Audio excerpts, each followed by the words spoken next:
Hi friends, இன்றைக்கி நம்ம வீட்டில் மத்தியானம் என்ன சாப்பாடுன்னு பார்க்கலாம்.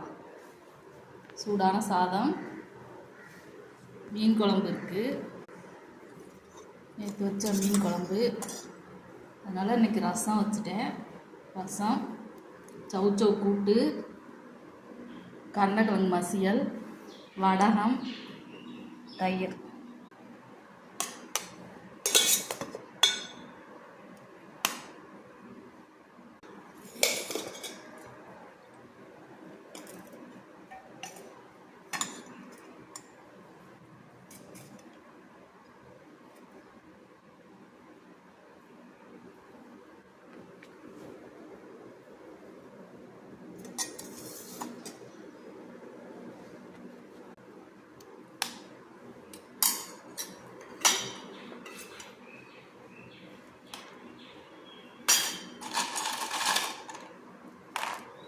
இன்றைக்கி நம்ம வீட்டில் மத்தியானம் லஞ்சு தான் ஃப்ரெண்ட்ஸ். இந்த வீடியோ பிடிச்சா லைக் பண்ணுங்கள், ஷேர் பண்ணுங்கள், சப்ஸ்கிரைப் பண்ணுங்கள்.